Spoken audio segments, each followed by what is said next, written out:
Good. So you guys should have gotten a notification, hopefully, that we are now recording. Yep. Awesome. All right. So thank you again for joining us, Anthony. Just to introduce you formally to our viewers, readers, listeners, you are the U.S. Director of the Ethereum Classic Cooperative, and we'll get more into Ethereum Classic and the nature of the co-op over the course of this interview. But first, I just wanted to thank you again for taking the time to be here and just start with the question of, as we were discussing before we started the interview, there are so many different kinds of people in the blockchain space, right? And people with such varied backgrounds who kind of find their way down the rabbit hole, as the saying goes now. So I'm wondering, what ignited your passion for blockchain technology? What got you here working in blockchain tech and on Ethereum Classic? Yeah, and first off, thanks for having me. What got me interested in blockchain in general was nothing out of the ordinary. I think I first heard about Bitcoin when it crashed in 2013, and I was like, oh, that seemed like a good idea, but it looks like it's dead now. And then in 2014 or so, I noticed that everything was still around, and I just, did some stupid trading, lost some money, and then eventually learned about the tech and what the bigger, broader implications are for cryptocurrencies in general. And then I got into Bitcoin and I saw Ethereum, and that seemed pretty cool because you could do new things.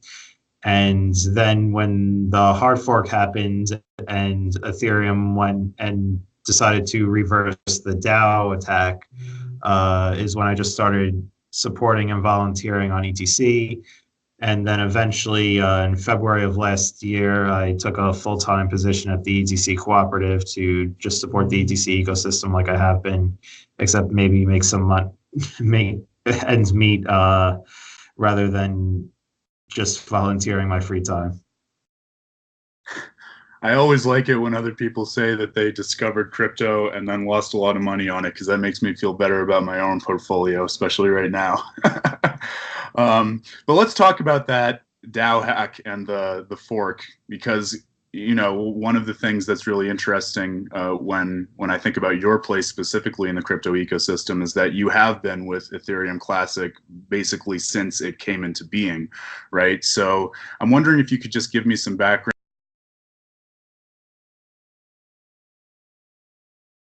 fork and why you believe that its principles of decentralization and immutability above all else are valuable things for a cryptocurrency to enact. Well, yeah, these beliefs were shared by quite a lot of people. I would say actually at the time of the fork, it was pretty evenly split 50-50 on whether or not people wanted to go with it. If you were just gauging sentiment and people's comments online, obviously, the fork side had quite a substantial amount of financial resources.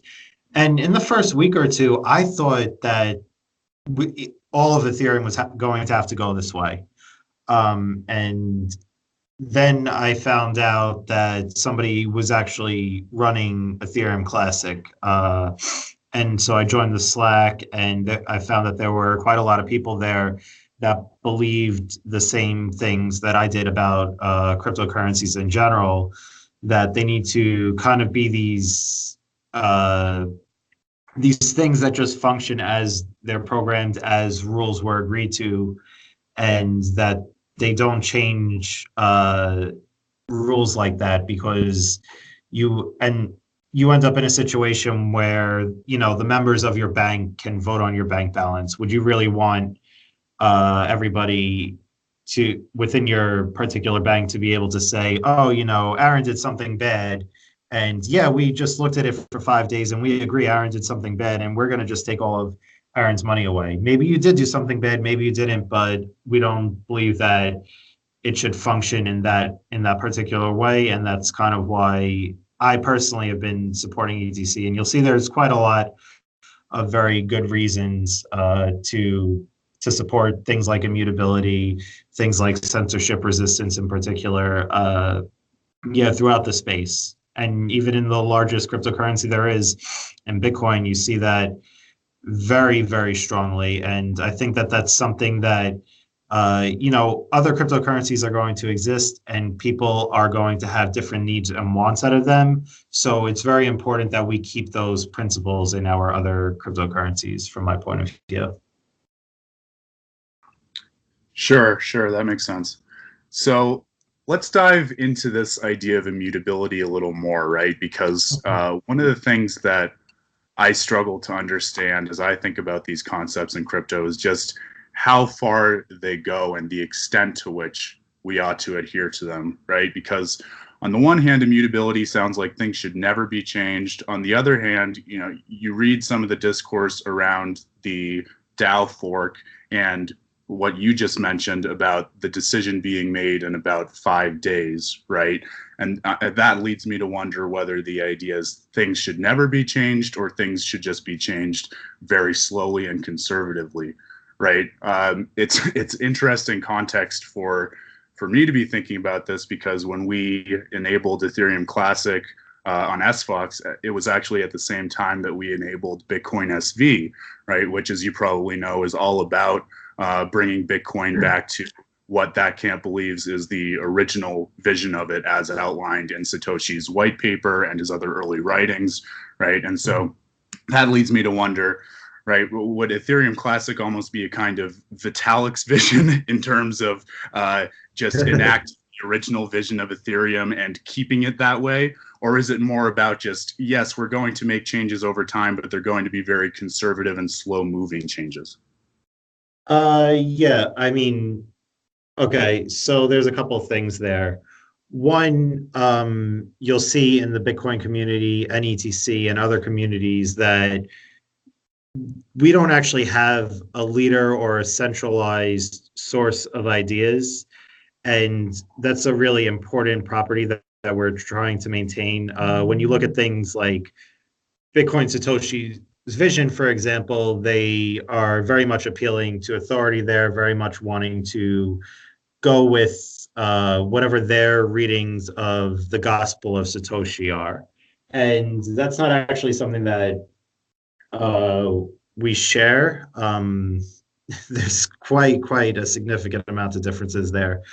But it is interesting. I think you mentioned immutability and what that kind of means there in terms of upgrades, whether it should be slow or fast, and what it should be. First and foremost, when we say immutability, when I say immutability, because I can't speak for everybody, when I say it, I mean immutability of state. Proof of work is a kind of probabilistic guarantee that state isn't going to be changed, and the longer a particular block is on the network, the more likely it is to never be changed. And I think that that's the type of property that ETC and ETH and every other cryptocurrency out there should actually have. And it's kind of interesting because that property in particular was violated when the ETH hard fork happened, because what happened was they didn't go and start mining at a pre-DAO block in order to advance the chain and get ahead of it to the point where it didn't exist on the chain anymore. That just kind of superseded all of the assumptions of proof of work and just undid something in an unacceptable way.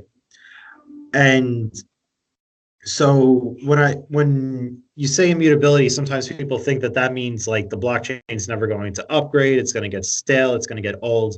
It doesn't mean any of that. It simply means that if Aaron's account balance says that Aaron owns 10 ETC, then nobody is allowed to change the blockchain except for Aaron, who owns his private keys. And in that way, you're the only one who's able to change the blockchain to change your account balance. When you allow other people to vote on it, that's the thing that we take issue with, and that we think that immutability needs to be preserved there.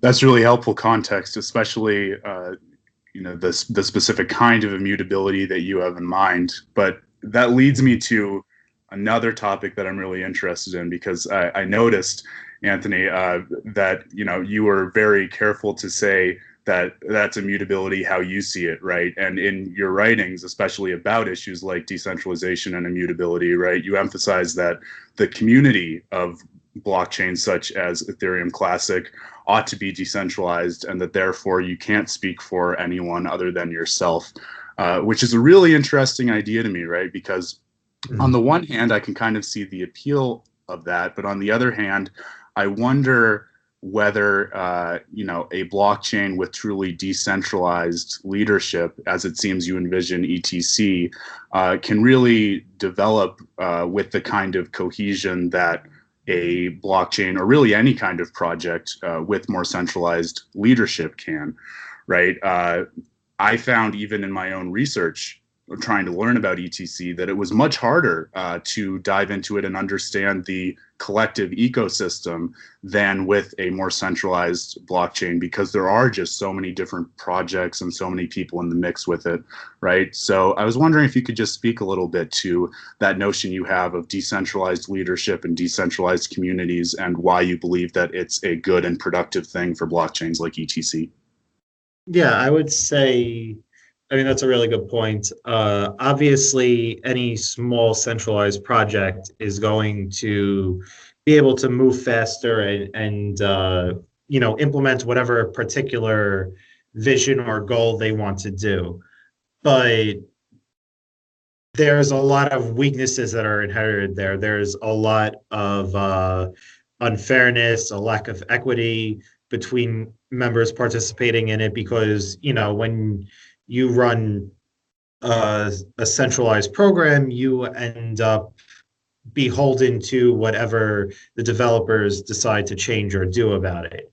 Uh, and obviously, it's a double-edged sword. There are some benefits in that you can clearly present the one true kind of direction, or kind of you can take a position very easily on what the proper path forward is.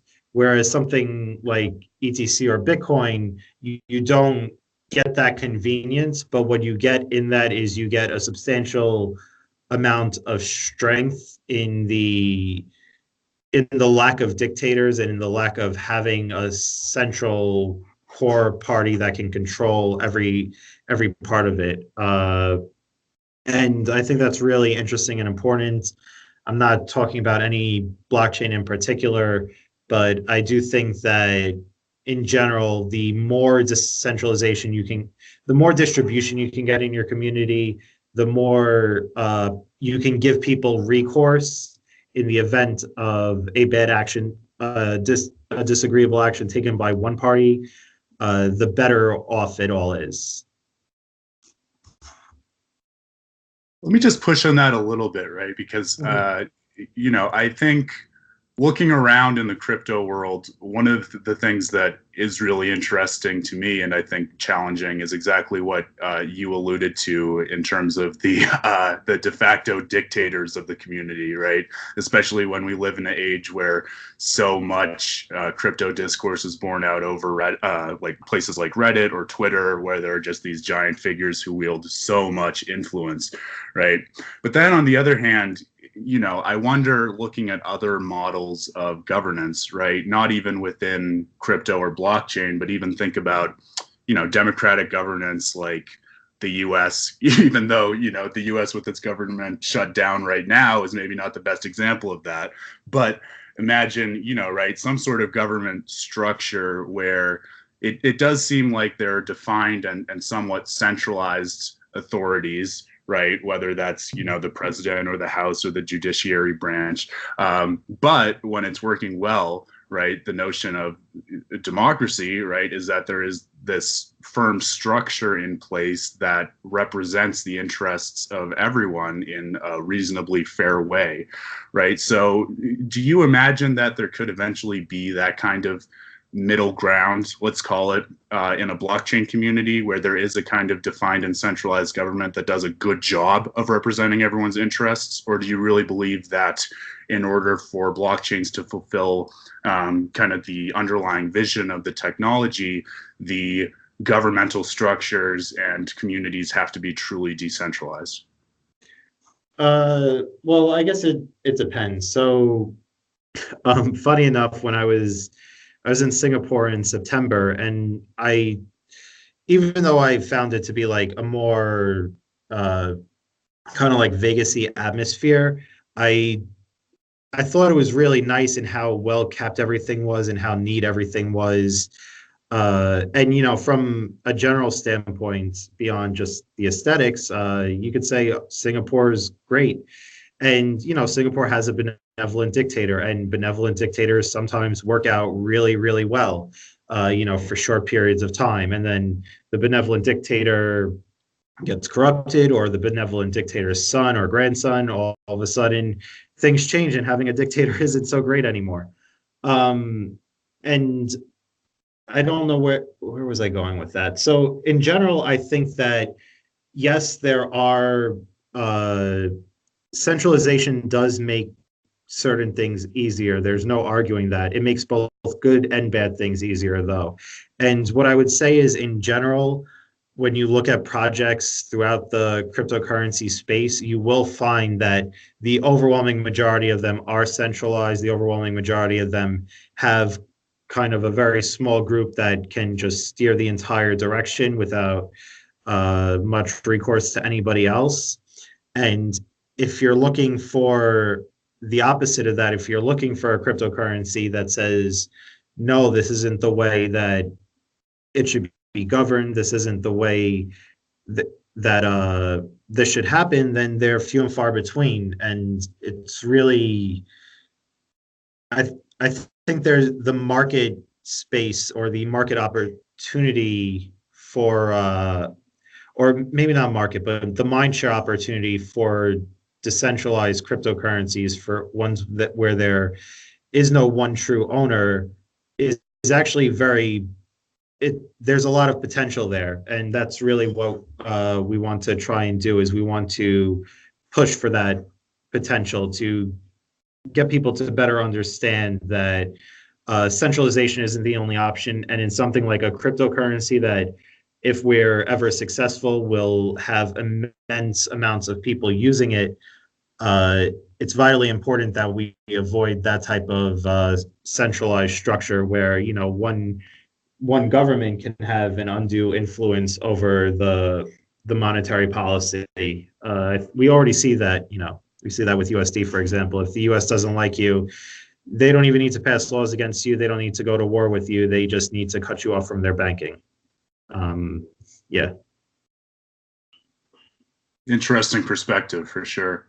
Well, so with that in mind, then maybe we can pivot more specifically to the decentralized community of ETC. Like I mentioned, as I was trying to learn about ETC, I encountered this kind of difficulty of holding all of the different pieces in my mind and seeing how they fit together. So could you explain, for the benefit of both me and our viewership, just what the major organizations involved in ETC right now are and how they're interrelated? Sure. So in general, I would call it a distributed community. It can't really be decentralized. We just try and maximally distribute it so nobody has control over all the communications channels. But there's us at the ETC Cooperative, and what we do is we do a lot of ecosystem support for ETC. We write a lot of guides and try and talk to developers and raise interest in ETC in general in all the ways we can. We provide certain third-party services, such as block explorers or RPC nodes, or even just regular nodes, so that people have an easier time using ETC when they need to. There is ETC Labs Core, which is the majority of their employees are former ETC dev employees, which unfortunately that organization closed, and they do a lot of the core development for the network. So the coming opcode upgrades are going to are largely implemented and done by that team. They're also working on a lot of really neat tools. They just published an article yesterday where they're going to speed up the EVM. They're working on some IDE stuff. They're working on something called LLVM. Don't need to really go into the technicals there, but a lot of interesting stuff coming out of them. Then we have IOHK, and they do a lot of research for ETC. They, again, this is highly technical and even way beyond me. So everybody listening is in the same ballpark here, but they've like formalized the EVM in K, and they've done a lot of other very interesting research. They wrote the Mantis client too, which they'll be upgrading for the various opcode upgrades that are going to happen on ETC probably sometime in the next 3 or so months. And yeah, there's other teams that have come and gone, and there's tons of independent developers that do various different things. And yeah, there's a really big ecosystem space. And if you wanted to learn more about some of the different projects and different teams working on ETC, then I would just say you can start at ethereumclassic.org and then just go from there. Check out our Reddit, check out our Discord, Telegram groups. There's a lot of stuff there.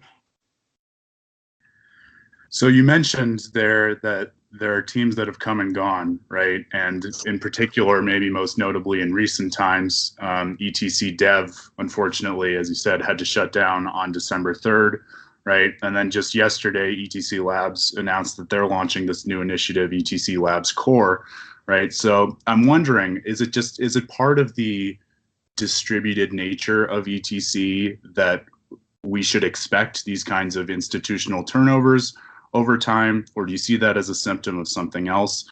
And in the long run, will there be a number of distributed but established and long-standing organizations around ETC? What's going on there? Yeah, so actually at ETC Cooperative, we are talking to other groups and trying to get them to do some coding and some development for ETC. Obviously, we want to have as many groups working on as many things for ETC as possible. And yeah, the turnover, it's natural and it happens sometimes. Like I said, ETC Dev folded, but all their devs were skilled in developing stuff for ETC, and they largely went to ETC Labs Core. And that type of turnover it's not great. Like, it sucks if people lose their jobs, or it sucks if there's issues that come from that. But the good thing there is that there's no centralized team that can go and look now at ETC, that can go and say, I'm going to use ETC to bail myself out. And you do see that happen in other cryptocurrencies where the core team ends up in a situation where they were either financially irresponsible, or they had some other issue, or they became highly centralized and lost a lot of their support, and they can't just turn around and cash out on the equity in their blockchain. They have to, survive like any other business would in the natural world. If you have a startup and it fails, you can't go to the bank and try and, change your account balance or do other fishy stuff in order to bail yourself out. And we do see that in other blockchains. For example, there was one, I'm not going to name them, but they essentially tried to develop their own cryptocurrency miners for their network, and found that there was a lot of competition around this, and 2 other groups had developed cryptocurrency miners also for their network. And because the core team had made one of them, even though they weren't able to keep up even though they weren't able to complete their orders and weren't able to meet the deadlines that they had set for themselves, they just decided that they were going to make it so only their cryptocurrency miner works on their network, effectively removing the rest and working in a way that, completely just is a very unfair advantage, and very bad for the network in general, because those unfair advantages tend to lead towards centralization. Interesting. So it sounds like, to pivot back to what we were talking about earlier, one of the virtues of this kind of distributed community around ETC is that it helps to support the free market idea of really only the successful businesses being able to stay around in the long run. Is that right? Yeah. And, that's just a fact of life. And the more important thing is, it's not about, it's somewhat about free market and you know, the successful businesses being able to support themselves, but it's more about the fact that there's an even playing field for everybody. You know, you get the same exact playing field as everybody else, and there's nobody there who's going to be able to do things for themselves that other people would not be able to. There's no chancellor on the brink of bank bailouts in 2008 that where banks, even though they uh, did some bad things and should have failed, were not even allowed to fail by the financial system. And if anybody missed that reference, that's back to the first Bitcoin block that actually has that message encoded from Satoshi, because that was the probably the most original purpose of cryptocurrency, is that everybody gets an even and fair playing field. Right, right. That makes sense.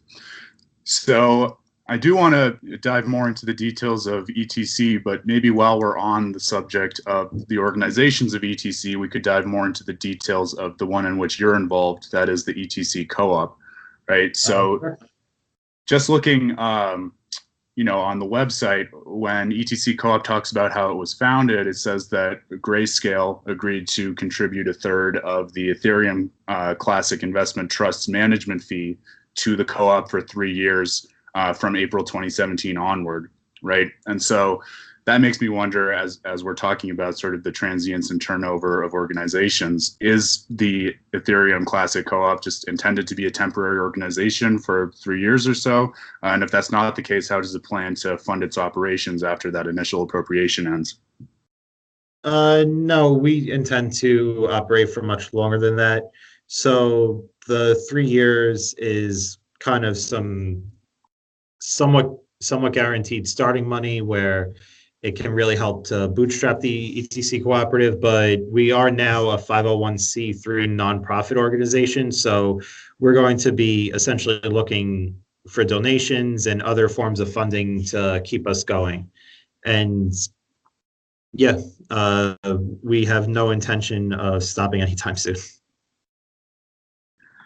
Right on, right on. Very cool. That is an interesting model in this cryptocurrency world that seems to be in so many cases for profit, right? To be actually looking for donations on the other side of it.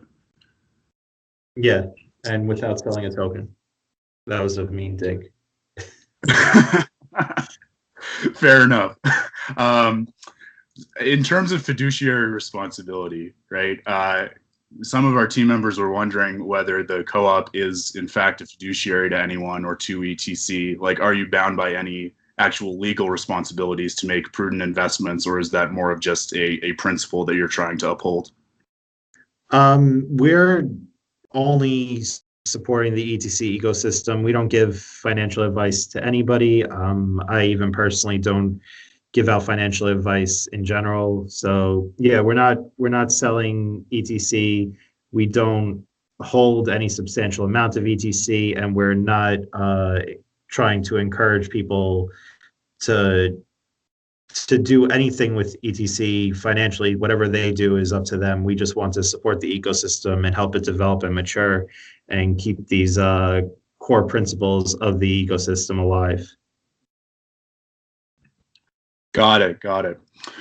So moving to ETC versus Ethereum, they've had sort of an interesting history and relationship since they forked. And I know that in recent times, you've talked about, and the ETC community has put a lot of work into finding ways for those communities to work together.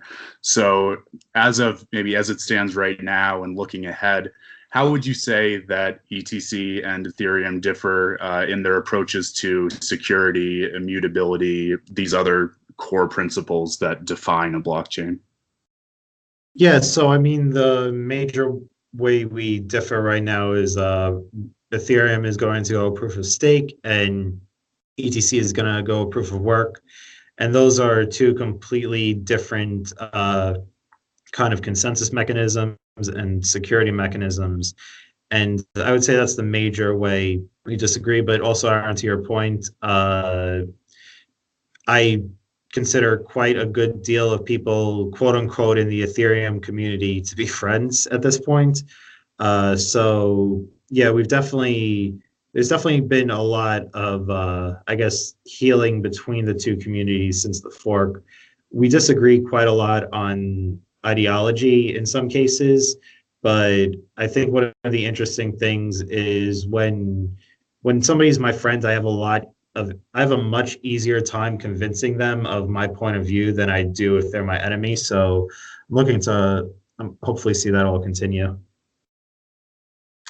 Sure, and especially, as I was talking about, when Twitter and sort of the bad conversations and negative energy that happens on that platform are so prevalent, I think that positive attitude that you've just evinced is so important in moving the overall industry forward. So respect to you for that. Thanks, Aaron. I don't deserve it all the time, though. There's definitely times where I am not positive on Twitter. Well, with so much negativity, sometimes you just have to give in, right? But Yeah. understood. So one of the things that's also interesting to me is, the notion of metrics in crypto and how we can be responsible in both measuring and reporting those metrics, right? The ETC co-op says that it's going to monitor and periodically evaluate its success in meeting its different objectives, right? So I'm just wondering how the co-op knows that it's going to be successful or that it has been successful when so many metrics are dangerously gameable, like market cap, like going back to Twitter, right? Going back to the social communities that can be, as you know, bought or sold to create the perception of success or failure when it doesn't actually align with reality. So given that, how do you deal with metrics and which ones do you think are the most important or reliable for a cryptocurrency like ETC, but also for a co-op like the ETC co-op? Yes. So, in general, for the ETC cooperative, we don't look at metrics like market cap or really anything that's market based for to measure our success. What we do is we look at how many developers we reached. We look at how many projects we helped out. We look at whatever our major accomplishments were for the previous 6 months or so, and that's how we measure how well we're doing and where we can improve and where we can do better. So for example, if you go on etccooperative.org, you'll find our mid-year review published mid-year last year. We need to publish another end-of-year review very soon. And that would kind of give you insight on how we measure our success. How does ETC measure success? I think it's going to vary by person and by group and by project. Obviously, there's a lot of people who are going to measure success in dollar terms. There's people who are going to measure success in total number of users. There's people who are going to measure success in adoption and usage by companies. There's a lot of different ways to measure success. But yeah, in general, I just don't like doing it by market cap or other easily gameable metrics like that. Makes sense. Makes sense. One of the other things that occurs to me, Anthony, is back a while ago, people would say that, different coins are monopolies. And so eventually everyone's just going to move to Ethereum and ETC will die. And we've seen clearly that that is not the case, right? Because ETC is still here and ETC is growing. So I'm wondering with that context, what do you think has helped ETC to continue to grow?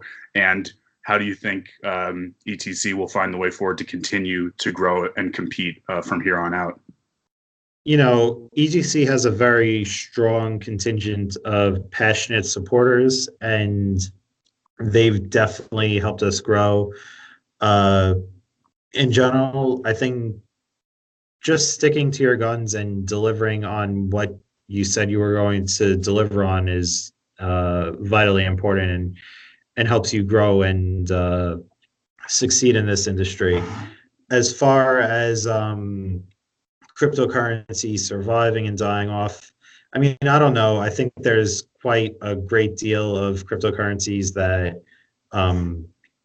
will die off, even if they're good ideas as a consequence of the market kind of condensing on things. But yeah, in general, I think that ETC has been successful because it sticks to its guns and it does exactly what it says on the tin, and it doesn't deviate from that path. Sure, sure. So before we wrap up, I have to ask you, about the recent attack that ETC had on its network. So looking to that, if you have anything in general to say about it, but also more specifically, what lessons do you think the community can take from it? And how do you think the community, with the caveat that you can only really speak for yourself, but how do you think ETC intends to approach that kind of risk of future attacks?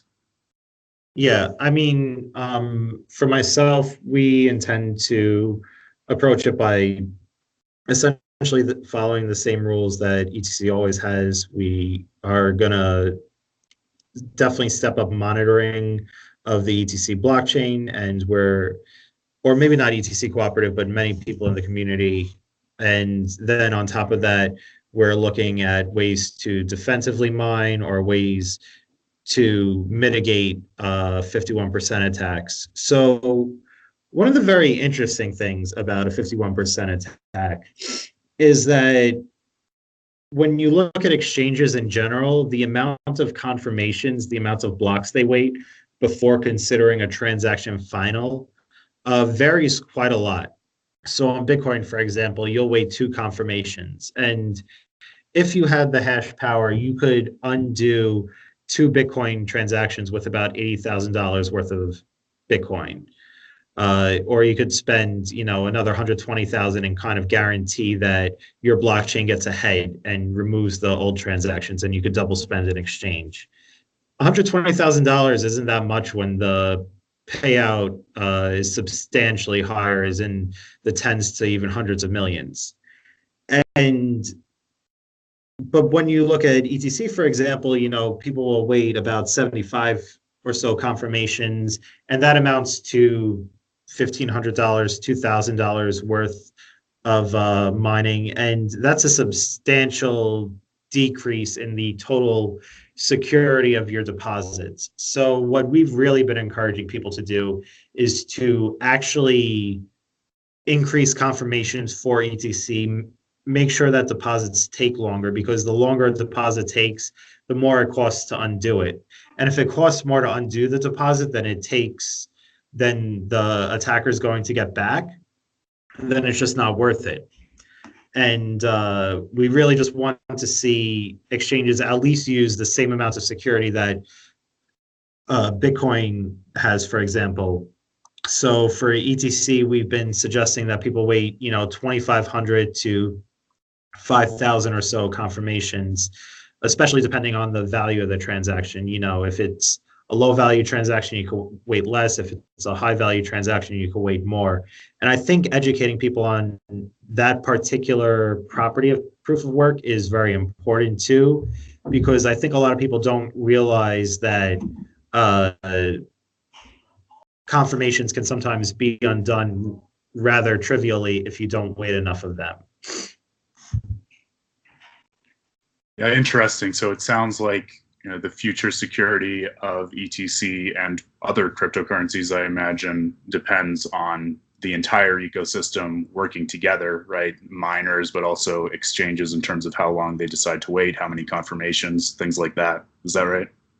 Yeah, exactly. And that's not to say that Bitcoin or any other proof of work cryptocurrency is weak. It's just that the risks and security of these cryptocurrency networks needs to be well understood. And I think right now there's a lot of people who are actually secretly or hourly very happy that various proof of work networks are under these 51% attacks. And kind of, I want to just communicate to anybody listening that proof of work is the only way you get a decentralized cryptocurrency. And if you want that, then you need to properly understand the risk of them. And I think right now there's a lot of people who are kind of gleefully ignoring a potential risk further down the line for the short-term bad press that cryptocurrencies can get if they're 51% attacked. And really, the 51% attack is never on the network. The network will settle out and will probabilistically advance towards a immutable consensus. But this is really just hard to explain in simple language. But